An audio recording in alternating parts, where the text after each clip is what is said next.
ఢిల్లీలోని జంతర్ మంతర్ సమీపంలో cockroach Janata party నిరసన ముగియడంతో ఆ పరిసర ప్రాంతాల్లో క్లియరెన్స్ పనులు వేగంగా కొనసాగుతున్నాయి.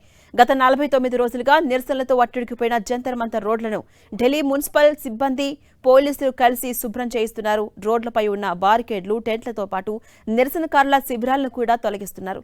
సుదీర్ఘకాలం పాటు సాగిన ఈ ఆందోళనల వల్ల ఢిల్లీ పరిసర ప్రాంతాల్లో తీవ్ర ట్రాఫిక్ ఆంక్షలు అమలుతో వచ్చాయి. నిరసన విరమణతో ఈ మార్గాల్లో వాహనాల రాకపోకలను పునరుద్ధరించేందుకు చర్యలు చేపట్టారు.